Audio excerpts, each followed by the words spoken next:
Hey guys, it's Nightflame, and today, guys, I will be reviewing Old Man Logan number 3. This issue is written by Brian Michael Bendis with art by Andrea Sorrentino. So, what did I think about this issue of Old Man Logan? Slight spoilers will happen, so let's get into this issue. So, the comic opens up with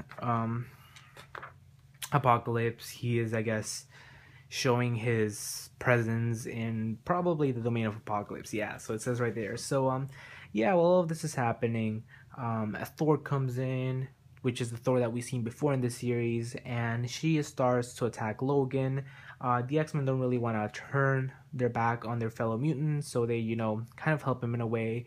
And at the end, Logan escapes this domain. He lands in another domain, which is Technopolis, and yeah, which is the one run by Tony Stark.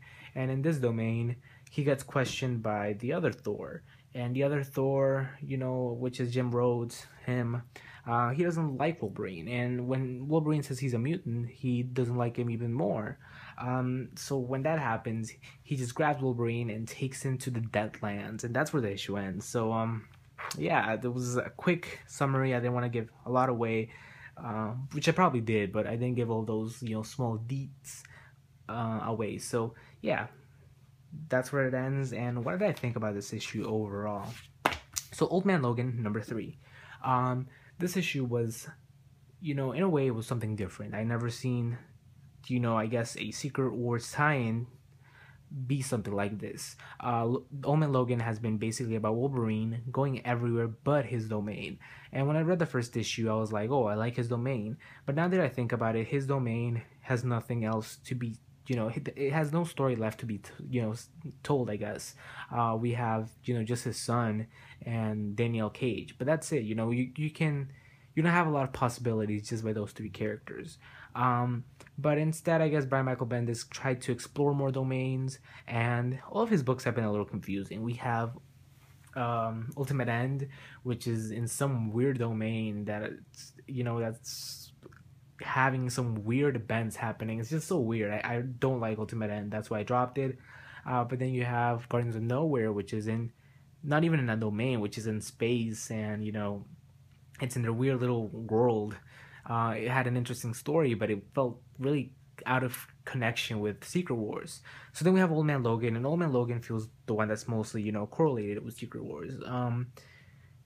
But it doesn't have a story to be told except Logan walking through all these domains. The big problem I have with this, though, is that you really just put Logan in random situations and you make him act. And sometimes you get weird ones like last issue, which I didn't enjoy, and sometimes you get cool ones like this issue. I thought this issue was more of a character moment for Logan.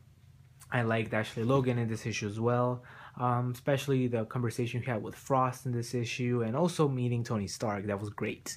Cool moments as well was that the Thors have this kind of agenda against the mutants, and this has been happening for a long time, and it kind of gets me mad.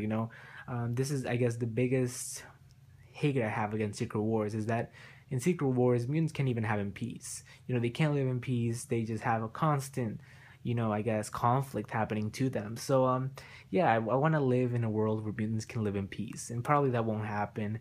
But yeah, interesting issue. Love the art. You guys know how much of a big Andrea Sorrentino fan I am, and this first page was just beautiful. Great art. I know some people might not enjoy it because his art is not that detailed. Like, you can't see, every skin line, but I love the coloring for this, and I love just completely everything about it. So, Old Man Logan number 3, I decided to give a 9 out of 10. It's definitely my favorite issue of Old Man Logan so far. I like how he's traveling across all these, domains. And I think especially, I like how he was in Technopolis. It was, that domain has so much potential, but I don't think the book picks up on that potential itself. But, Old Man Logan definitely made a funny appearance there. So, yeah, 9 out of 10. And I think you guys should pick this up. I don't think you need to read anything for to jump into this book, but yeah, it would actually help if you picked up issue number 1 and 2. But anyways, you should pick this up. So thanks for watching once again, and have a nice day, guys. Goodbye.